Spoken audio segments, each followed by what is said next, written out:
gotta find my way to you, even though you're next to me, no matter what I do.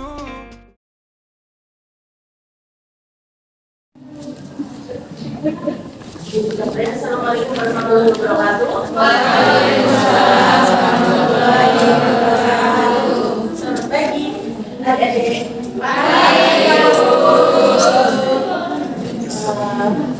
Untuk mengawali pembelajaran pagi ini, saya minta tolong kelasnya minta tolong dibimbing ada masih.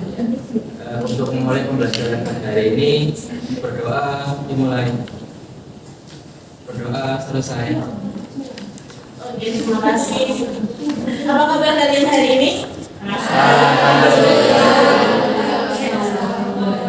Semangat. Apa kabar kalian hari ini? Alhamdulillah. Luar biasa. Oke, hari ini masuk semua ya? Ada yang tidak masuk? Bolos. Berarti nggak ada izin ya? Nggak ada. Semoga anak nggak ada apa-apa ya. Kita doakan semoga anak sehat-sehat saja. Sudah siap mengikuti pembelajaran ibu hari ini? Siap. Siap, yakin siap. Siap.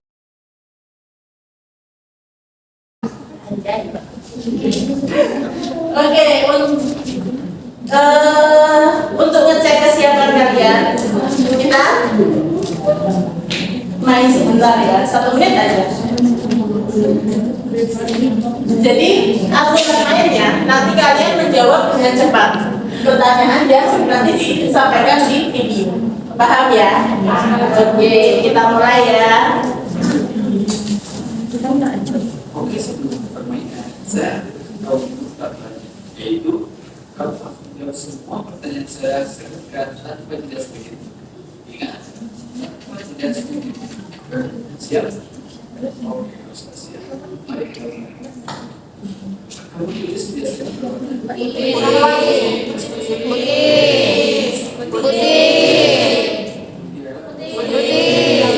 Susu.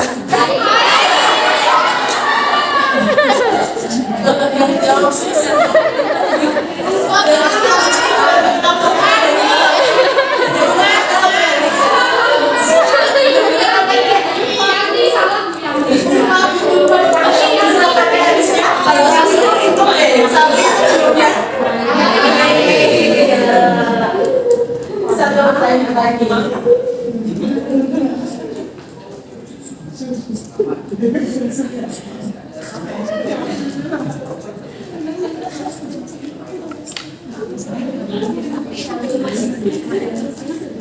Siap ya?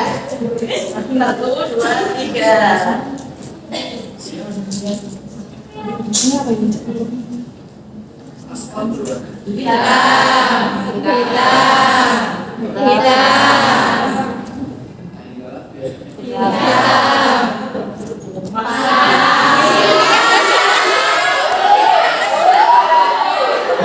Masih ada ibu ya, kenapa kita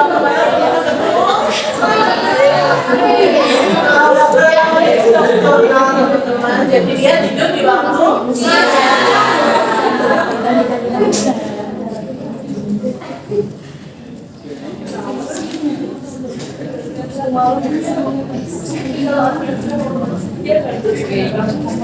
berarti sudah konsentrasi semuanya ya ini ya.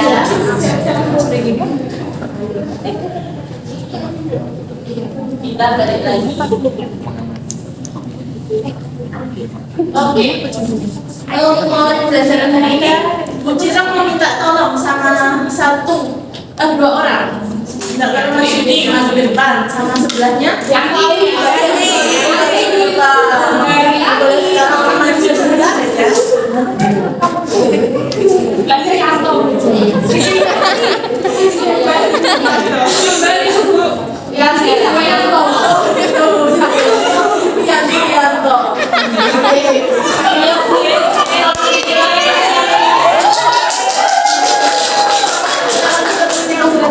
Oke, teman-teman sekalian, silakan berhentikan temannya yang maju ke depan.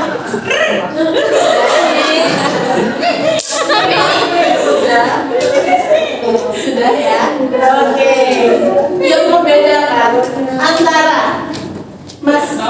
Mas Yanto nya. Mas Yanto dan Mbak Yanti. Secara fisik mereka berbeda apa sama? Beda. Terus sama membedakan antara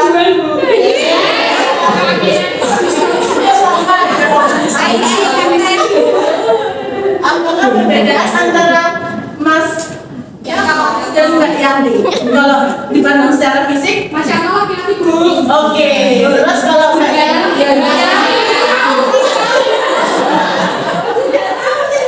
kok bisa nggak tahu kan Mbak Yanti kelihatan cantik. Itu berarti Mbak Yanti perempuan. Berarti di sini udah paham ya Mas Yanto berjenis kelamin? Berjenis kelamin? Apakah perbedaan antara Mas Yanto dan Mbak Yanti? Jenis kelamin.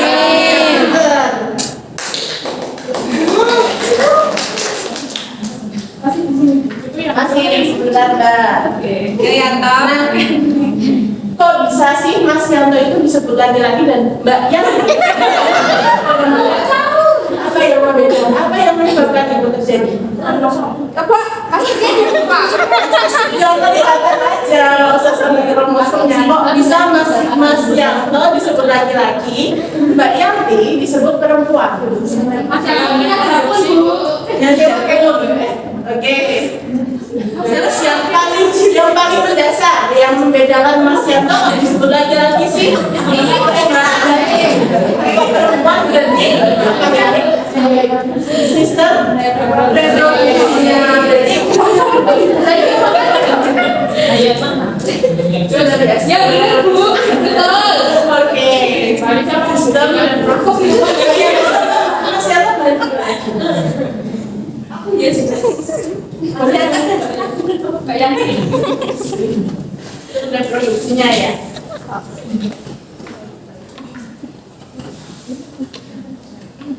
Sekarang boleh Ibu minta tolong buka tenaga.com.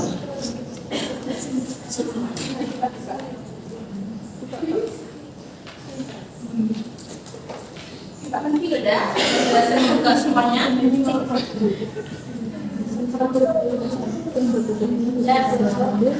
Masukkan kode 34950354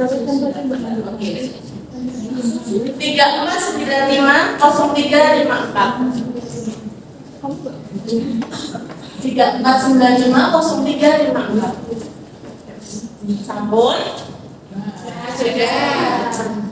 Oke, pemanasan dulu Ayu ini. Alhamdulillah semua sudah siap ya. Oh, dari 12 orang ke 12 orang, oke. Kita ada 30 orang. Lanjut lagi yuk. 17 lagi. Siapa yang belum jawab? Yudi Bu. Yanto. Yanto segera jawab Yanto. Koneksinya. Cukup baik. Aduh, habis.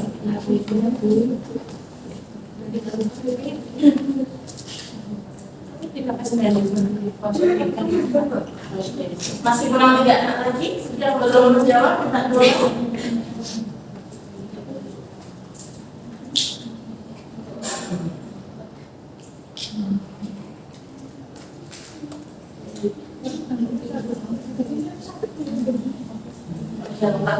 Berarti semua sudah terjawab ya. Kita 29 orang karena tadi Rata nggak masuk ya. Iya Bu. Next. Nah, apakah organ yang menyebabkan siswa Mas Yanto tadi dikatakan berjenis kelamin laki-laki? Organ apa yang menyebabkan dia disebut laki-laki? Masih ingat nggak? Disebutkan nggak apa-apa.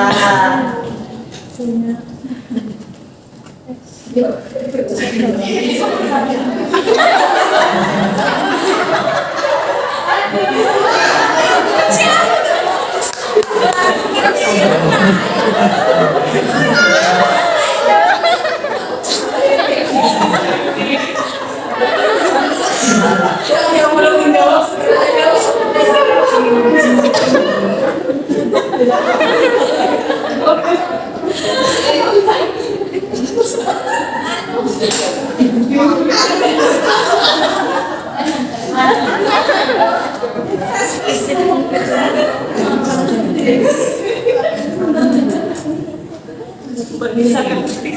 Sudah lengkap ya?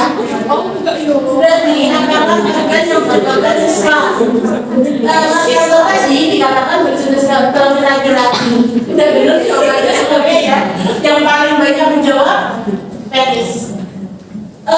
Sekali lagi ngomong, jadi sistem reproduksi itu sebenarnya sama dengan kita niatnya di sini belajar. Jadi sistem reproduksi bukan terus menjadi hal yang tabu. Iya, jadi sama aja sistem reproduksi maupun sistem ekskresi itu tuh sistem yang ada di tubuh kita yang memang harus kita pelajari. Oke, kita lanjut ke pertanyaan berikutnya.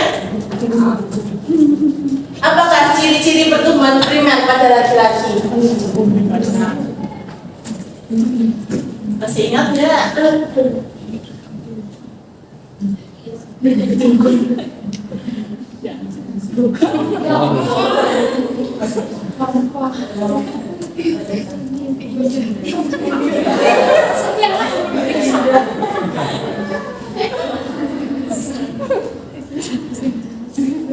Baik, belum menjawab ya, sebelah bagi sapu.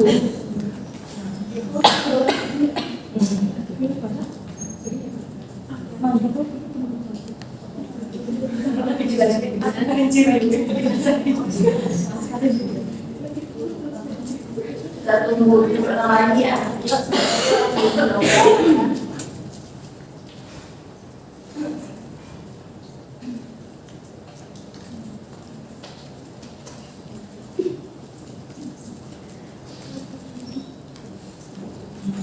Oke.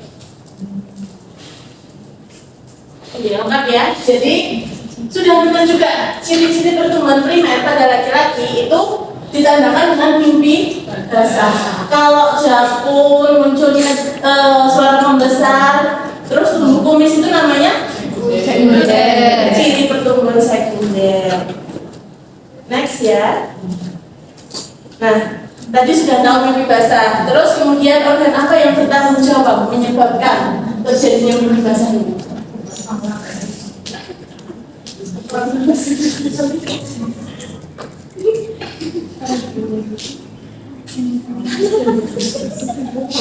Tadi katanya sudah sepakat, ini juga mau belajar yang sama.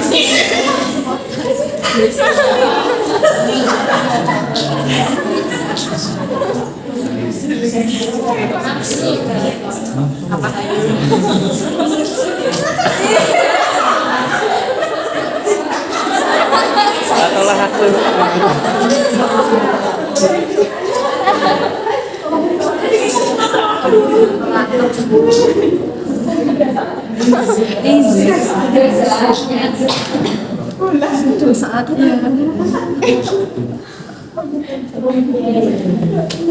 Masih 23, masih ada 5 lagi yang belum. Lebih dari 100. Kalau ada semua kan? Oke. Apakah yang menyebabkan mimpi basah? Ternyata mayoritas sudah menjawab benar. Jadi yang bertanggung jawab menyebabkan mimpi basah adalah testis. Kenapa kok bisa testis ya? Nanti coba kita jawab. Oke, sudah selesai. Kenapa kok bisa testis? Tadi pertanyaannya. Mimpi basah itu sebenarnya apa sih? Yang dikeluarkan saat mimpi basah itu apa?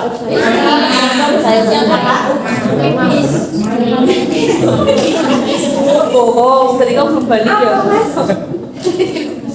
Tanya yang cowok.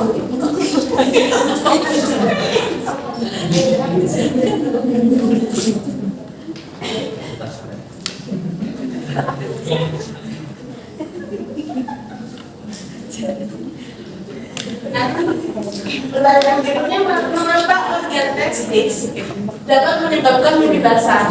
Berarti sudah mau cerita kasih petunjuk. Mengapa organ testis itu menyebabkan mimpi basah? Jadi mimpi basah itu dikeluarkan apa ya? Cairan. Cairannya berisi apa? Berisi tahu ya.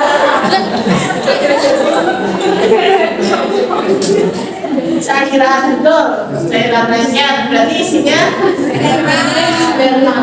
Jadi ini bahasa itu yang dikeluarkan sperma. Terus jadi mengapa organ tersebut dapat menyebabkan mimpi basah? Kenapa? Testis disebut bertanggung jawab menyebabkan mimpi basah. Berarti karena testis bisa coba pinter, yes. Jadi testis itu bertugas untuk memproduksi sperma.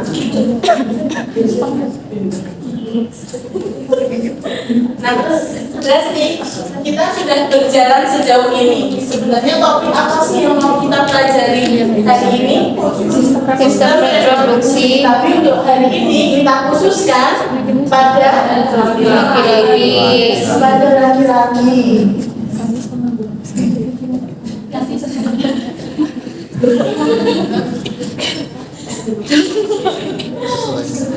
Oke, sekarang Bu Cita minta tolong perhatikan gambar yang ada di depan. Ada dua gambar yang ada. Jangan ketawa tadi katanya Mbak yang tak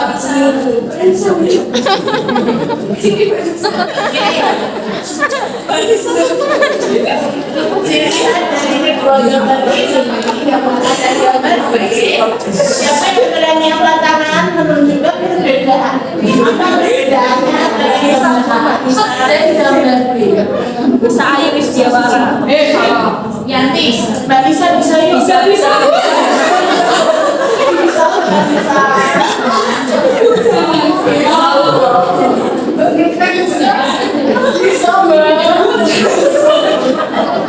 Ada yang berani menyebutkan? Oke, Mbak Okta, Abang Mbak Okta bisa dijawab perbedaannya apa?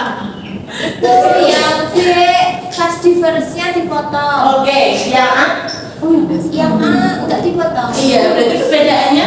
Cuma dipotong.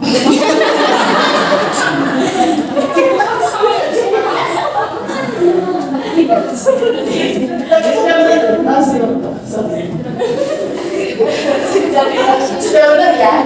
Jawabannya nah, perbedaannya apa? Ada bagian yang dipotong ibu dari bagian A tidak dipotong, yang bagian B itu dipotong. Oke, sampai sini ngerti ya? Iya. Kalau ada dua bagian yang berbeda ini, jadi kan nggak kelihatan nih.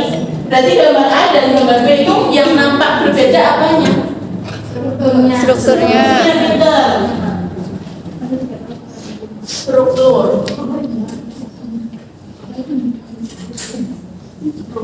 berbeda.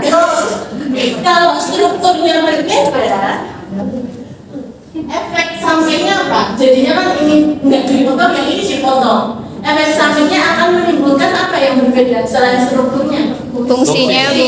Iya, pasti fungsinya berubah. Jadi kita sudah punya dua kata kunci yang mau kita pelajari di sini. Struktur dan Fungsi. Struktur dan fungsi. Supaya kita bisa mempelajarinya bersamaan, berarti kita butuh satu kata keterkaitan.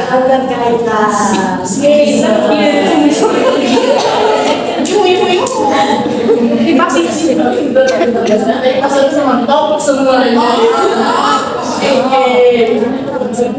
Sekarang ada yang bisa bantu ibu. Berarti tujuan pembelajaran kita hari ini bisa angkat tangan menyebutkan tujuan pembelajaran kita hari ini. Mbak Nanda.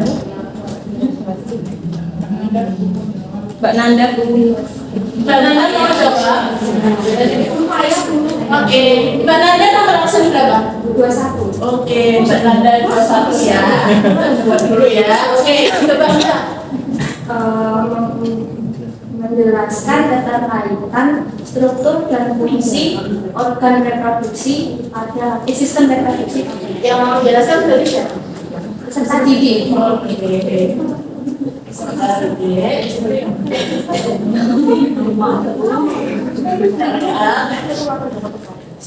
Coba apa Mbak? Menjelaskan keterkaitan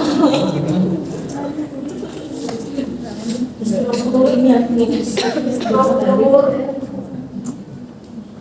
dan fungsi Sistem reproduksi pada sistem reproduksi pada laki-laki.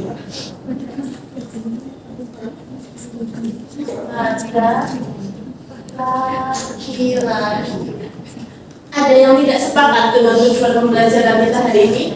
Semua sepakat ya? Oke, jadi sudah jelas Mbak Nanda.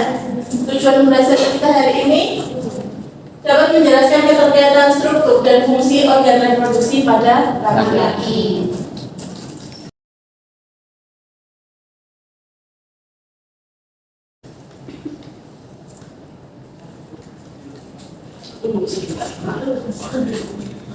Oke, jadi berikutnya ini memperjelas. Tadi kan kita sudah lihat ada perbandingan gambar A dan gambar B. Ini menjelaskan proses yang terjadi saat proses pemotongan. Apa tadi organ yang terpotong? Diperhatikan ya.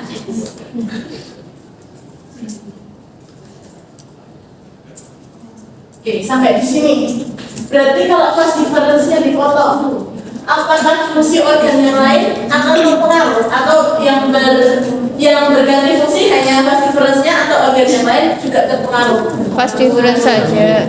Ya sebentar, fast difference-nya berganti fungsi, tapi seperti testing dia tetap menghasilkan Sperma. benar. Jadi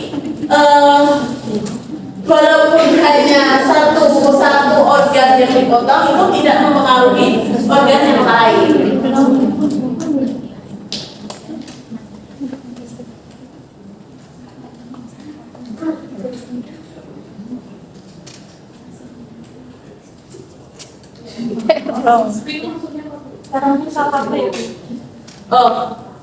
Oke. Jadi kan sudah semakin jelas ya setelah melihat perbandingan gambar nih, terus melihat video tadi, melihat ada perbedaan struktur dan fungsi. Rumusan masalah yang ingin kalian selesaikan pada pembelajaran hari ini, ada yang berani menjawab? Saya dulu. Mas Yanto ya, Mas Yanto langsung jawab Mas. 105. Satu-satu dari turun langsung. Yuk, rumusan masalahnya. Bagaimana keterkaitan struktur dan fungsi organ reproduksi laki-laki? Bagaimana keterkaitan Struktur dan fungsi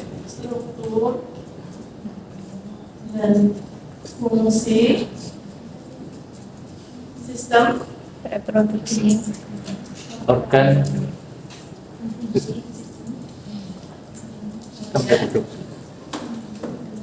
reproduksi pada Laki-laki.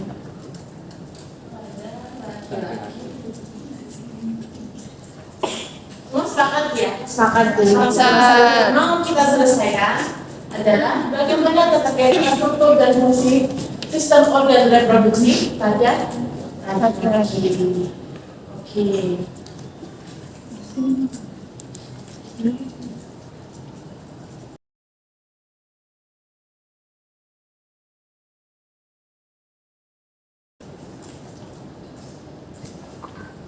Oke.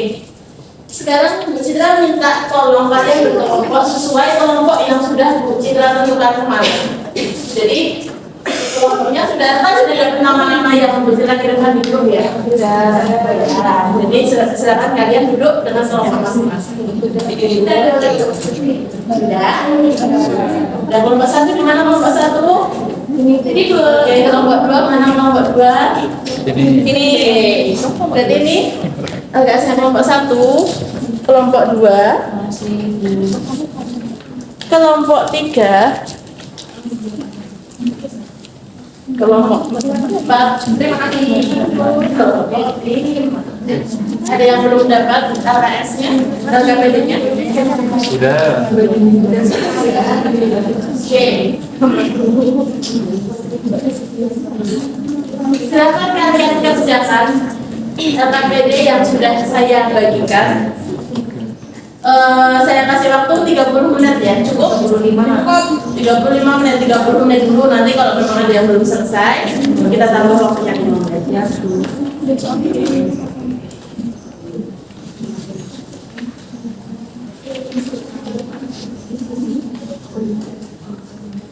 Sudah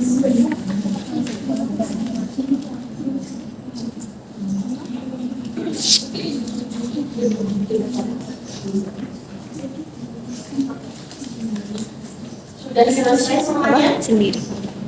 Sudah. Sudah selesai. Sudah Bu. 3 tekan. Oke. Kalau sudah,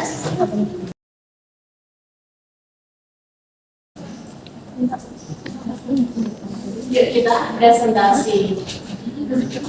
Ada kelompok yang berani maju presentasi deh. Kelompoknya Mbak Nanda, Bu. Oke, Mbak Nanda lagi. Berarti yang mewakili yang mana? Mbak Nanda atau mau ditemani Mbak Nisa. Mbak Nisa. Oke,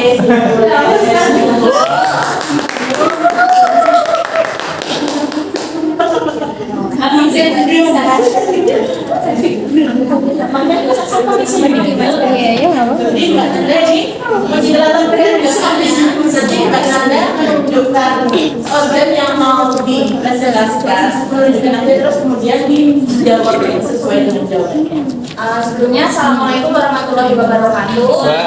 Waalaikumsalam warahmatullahi wabarakatuh. Kami dari kelompok 1 akan mempresentasikan hasil diskusi kami. Nah, untuk gambar yang ada di depan, gambar yang nomor 1 ini yang ditunjuk oleh nomor 1 itu adalah testis. Dia fungsinya itu adalah epididymis. Dia berfungsi sebagai saluran yang berada dalam skrotum dan keluar dari kedua testis. Di dalam saluran ini sperma disimpan sementara untuk nantinya akan dikeluarkan. Kemudian yang nomor 2 itu adalah testis. Dia berfungsi untuk menghasilkan sperma. Kemudian yang nomor 3 yang membungkus testis ini namanya adalah skrotum. Dia berfungsi sebagai kantong yang melindungi testis dan mengatur suhu testis.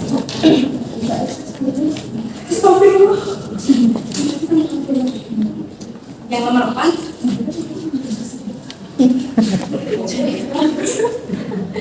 Apa sih? Berapa? Oke, berapa? Oh, ya. Kalau sebelum Tidak apa ya, Bu? Nomor 4 itu namanya kesepakatannya nggak boleh gini. Kita nggak tahu, kita kan belajar, yuk. saya nggak ketinggalan.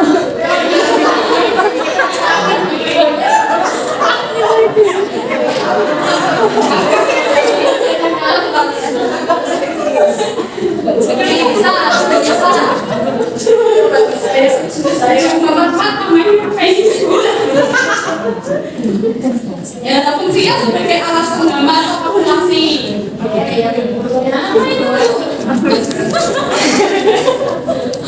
Nomor 5 mereka, Bu. Itu nomor 5. Fungsinya dia adalah tabung yang membawa urin dari kantong kemih keluar tubuh. Pada pria, uretra memiliki fungsi tambahan untuk mengeluarkan air mani atau ejakulasi saat mencapai orgasme. Yang nomor 6, Bu, itu yang di atas, Bu. Itu adalah transference. Dia berfungsi untuk menyalurkan sel sperma dari epididymis menuju kantong semen atau kantong mani atau vesikula feminalis. Terus yang lain yang nomor 7, 8, 9, 10 sampai 12 aku nggak tahu, Bu. Kita nggak tahu. Ya, yang tahunya cuma nomor 11, Bu. Berarti yang diketahui kelompok berapa tadi kelompok 1? Nomor 1, Bu. Dan berarti yang nomor 1 sampai nomor 6, tambah nomor 11, Bu. nomor 11 sampai Kita nomor tahu itu namanya vesikula seminalis, Bu. Dia merupakan kelenjar kelamin yang berjumlah sepasang dan berada di belakang kantong kemih. Fungsi utamanya adalah menghasilkan cairan yang membentuk air mani yang dikeluarkan saat ejakulasi. Oke. Itu juga ya. Seperti ya. Oke, terima kasih. Tepuk tangan buat Dari awal lagi. Indonesia dan melakukan Apa? Dari sini mulai. Iya. terus ada kelompok lain yang mau melengkapi kelompoknya Mbak Sesa dulu. Kelompoknya Mbak Sesa dari kelompok berapa tadi Mbak? Kelompok 3, Bu. Kelompok 3. Oke. Silakan aja mau sendiri atau mau ajak teman? Oke, boleh.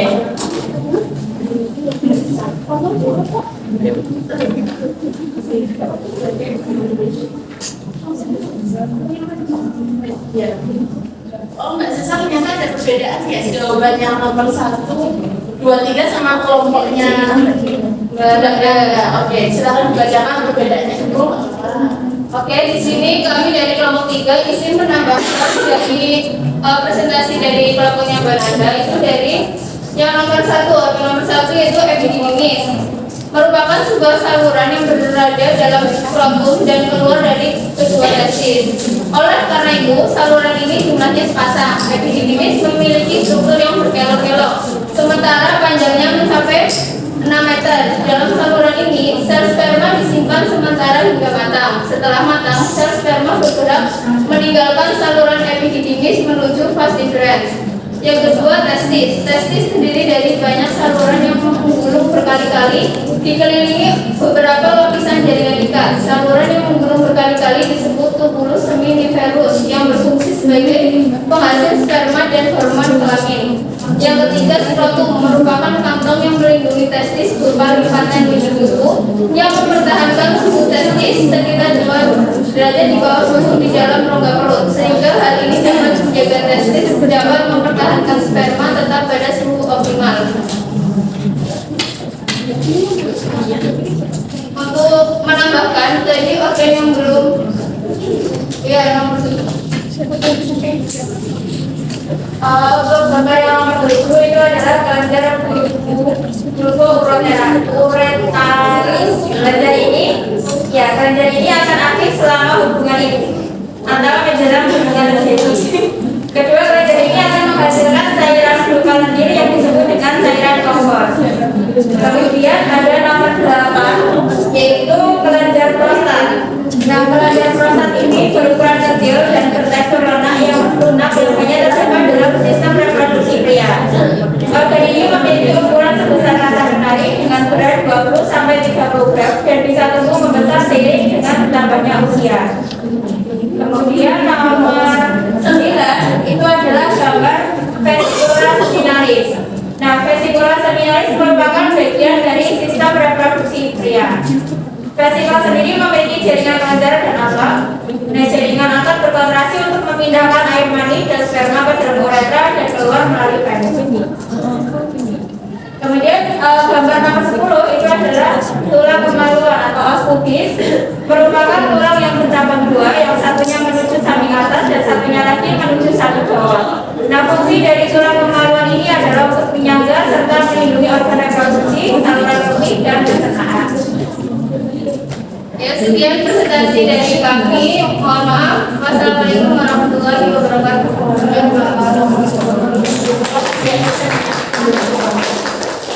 Masih perwakilan dari kelompok.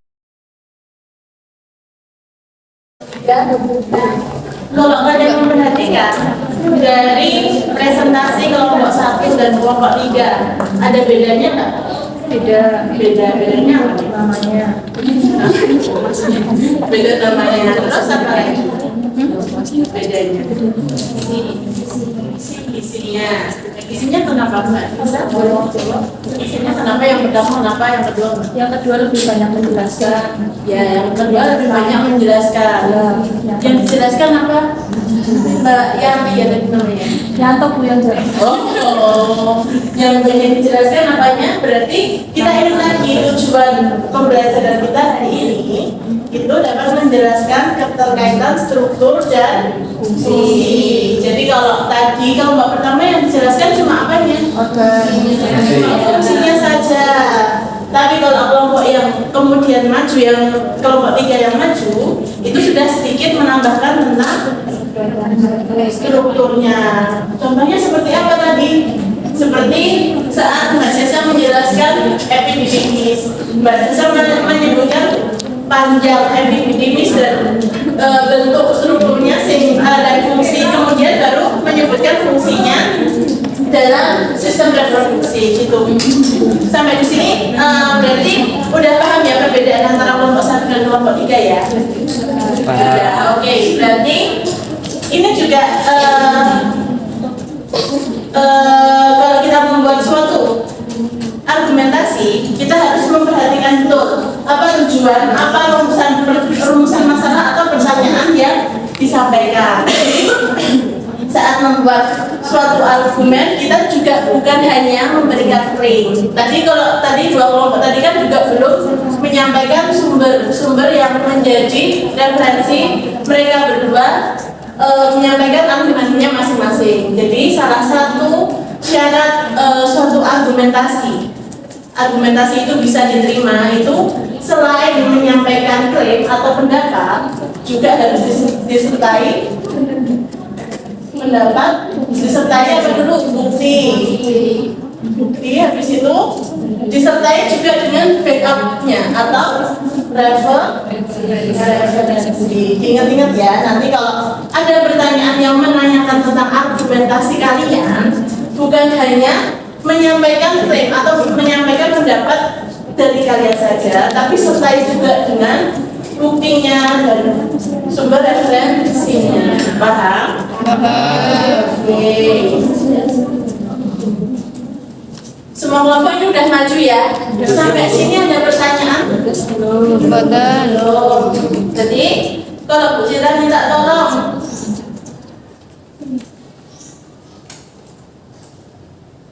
Oke. Yang pertama itu sudah ada keterangannya di situ. Yang pertama organnya namanya epididymis. Dia fungsinya untuk apa? Siapa yang tahu? Boleh angkat tangan? Boleh Mbak? Pematangan sperma Mbak Desa absen berapa Mbak? Epididymis. Ya, itu salah satu fungsinya, bukan salah satu, memang fungsinya itu sebagai tempat pematangan sperma. Terus yang kedua ada testis. Siapa yang bisa menjelaskan? Mungkin anggota kelompok yang maju. Boleh kalau mau menjawab.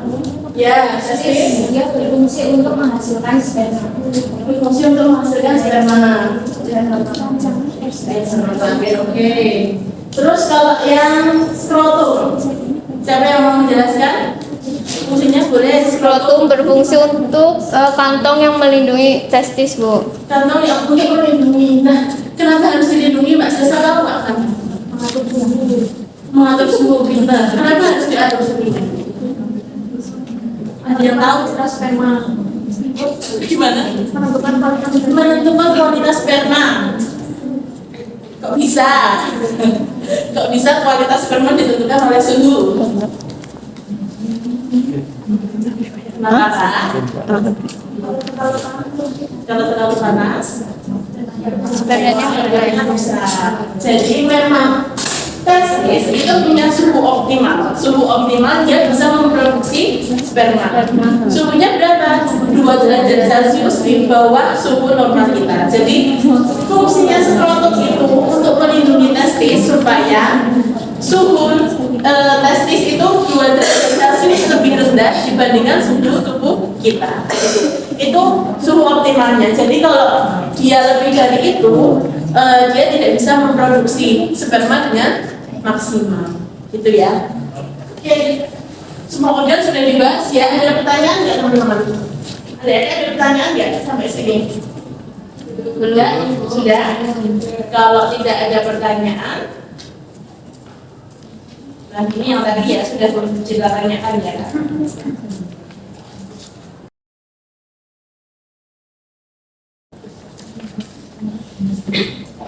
Kalau tidak ada pertanyaan, berarti waktunya Bu Citra yang bertanya. Silahkan. Saya tadi sudah minta Yang ngirim link siapa? Mas Yono. Tadi saya ada ngirim. Ya.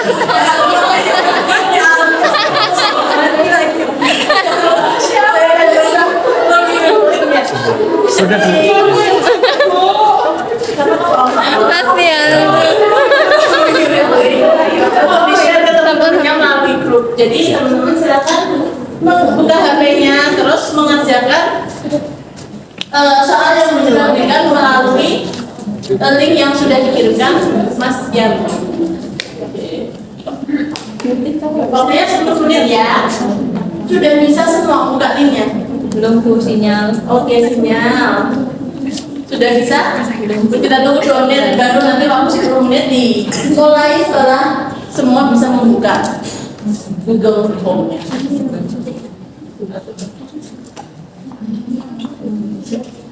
Sudah bisa semua ya? Oke, waktunya 10 menit dari sekarang.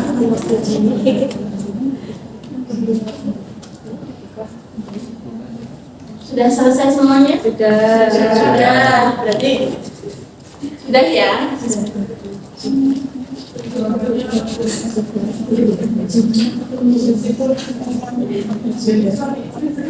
Jawabannya apa? Pertanyaannya coba Mbak Isti mau disebutkan pertanyaannya apa? Menurut teori, sering berdasarkan panas mungkin membuat pasangan suami istri sulit untuk memperoleh anak. Bagaimana pendapat mengenai hal tersebut? Jelaskan dengan alasan disertai sumber referensinya. Ada yang berani menjawab tadi? Menjawabnya seperti apa?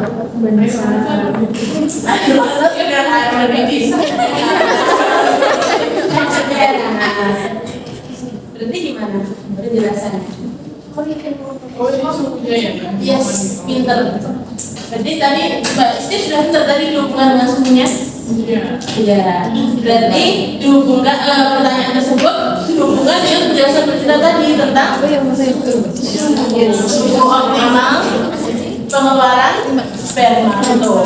Kalau terlalu panas, sperma juga pasti akan mati atau iya. Ada pertanyaan lagi? Sudah paham semuanya? Oke. Karena waktu sudah habis, berarti istirahat untuk ya pembelajarannya. Untuk pembelajaran yang berikutnya, silahkan kalian baca dulu. Berarti kalau hari ini kita belajar tentang sistem reproduksi pada laki-laki, kira-kira pertemuan berikutnya kita akan belajar apa nih?